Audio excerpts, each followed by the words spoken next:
ଗୋଟିଏ ଦିନର କଥା।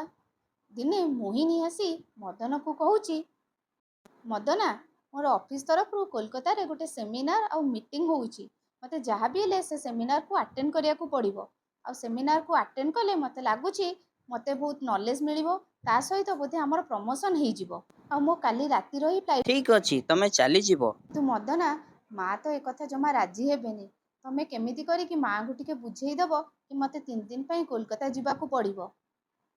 ଠିକ୍ ଅଛି, ଆଜି ହିଁ ମୋ ମା ସହିତ କଥା ହେଇଯାଉଛି, ତମେ ଚିନ୍ତା କରନି। ତାପରେ ମଦନା ତାଙ୍କ ମାଆଙ୍କ ପାଖକୁ ଯାଇ କଥା ହେଉଛନ୍ତି। ମା, ତମକୁ ଗୋଟେ କଥା କହିବାର ଥିଲା। ହଁ କହ, କ'ଣ କଥା ଅଛି? ମା, କାଲି ମୋହିନୀ 3 ଦିନ ପାଇଁ ଅଫିସ୍ କାମରେ ବାହାରକୁ ଯାଉଛି। ହଁ, ସିଏ ଯାଉ। ଏମିତିରେ ବି ବୋଉ ମୋତେ କହିକି ଯାଉଛି କି? ଟିକେଟ୍ କରିବା ପୂର୍ବରୁ ମୋତେ ଥରେ ପଚାରିଥିଲା। ସେ ତ ତାର ଡିସିସନ୍ ନେଇସାରିଲାଣି।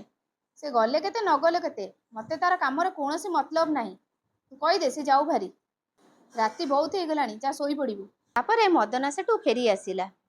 ମୋହିନୀ ପଚାରୁଛି, ମା ତମକୁ କ'ଣ କହିଲେ? ମା ମାନିଗଲେ ନା? ମୋହିନୀ, ମା କିଛି କହିଲେ ନାହିଁ।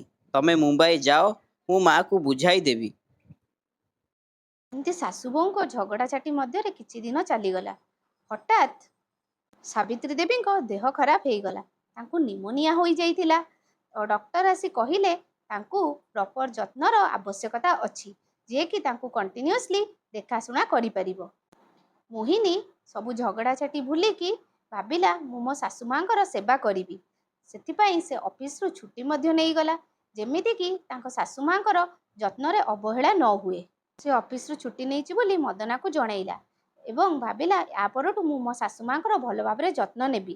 ତାପରେ ସେ ତା ଶାଶୁ ମାଙ୍କୁ ଠିକ୍ ସମୟରେ ଔଷଧ ଦିଏ ଏବଂ ତାଙ୍କ ମନ ପସନ୍ଦର ଖାଇବା ପ୍ରସ୍ତୁତ କରି ତାଙ୍କୁ ଖୋଇବାକୁ ଦିଏ। ମୋହିନୀ ରାତାରାତି ଅନିଦ୍ରା ହେଇକି ତାଙ୍କ ଶାଶୁ ମାଙ୍କର ସେବା କରିବାକୁ ଲାଗିଲା।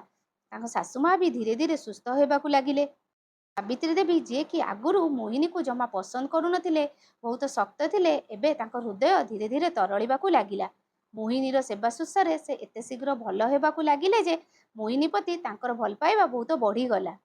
ଏହି ସମୟରେ ସେ ତାଙ୍କ ବୋହୂର ଗୋଟିଏ ଅନ୍ୟ ରୂପ ଦେଖିଲେ, ଯିଏ ନିଃସ୍ୱାର୍ଥ ଭାବରେ ତାଙ୍କୁ ସେବା ଯତ୍ନ କରୁଥିଲା ଏବଂ ତାଙ୍କର ପ୍ରପର ଯତ୍ନ ମଧ୍ୟ ନେଉଥିଲା। ସାବିତ୍ରୀ ଦେବୀ ଯେପରି ଧୀରେ ଧୀରେ ଭଲ ହେବାକୁ ଲାଗିଲେ, ମୋହିନୀର ସେବା ଶୁଶ୍ରୂଷାକୁ ଭଲ ଭାବରେ ଅନୁଭବ କଲେ ଏବଂ ଭାବିଲେ, ବୋଧେ ମୋହର କଠୋରତା ଯୋଗୁଁ ମୁଁ ମୋ ବୋହୂର ଭଲ ପାଇବା ଓ ତ୍ୟାଗକୁ ଅନୁଭବ କରିପାରୁନଥିଲି। ଆଗରୁ ଯେମିତି କଥାବାର୍ତ୍ତାରେ ତାଙ୍କର ଧୀରେ ଧୀରେ ଝଗଡ଼ା ଆରମ୍ଭ ହେଉଥିଲା, ଏବେ ତାଙ୍କ ଦୁଇ ଜଣଙ୍କର କଥାବାର୍ତ୍ତାରେ ଭଲ ପାଇବା ଆରମ୍ଭ ହେଲା। ପରସ୍ପର ପ୍ରତି ସମ୍ମାନ, ଶ୍ରଦ୍ଧା ଦେଖାଯାଉଥିଲା। ଥରେ ସେମାନେ ଦୁଇ ଜଣ କଥା ହେଉଥିଲା ବେଳେ ସାବିତ୍ରୀ ଦେବୀ ମୋହିନୀକୁ କହିଲେ, ମୋହିନୀ, ମୋ ଯୋଗୁଁ ତୁ ବହୁତ ଅସୁବିଧାର ସମ୍ମୁଖୀନ ହୋଇଛୁ। ତତେ ବହୁତ ହଇରାଣ ହେବାକୁ ପଡ଼ୁଥିଲା।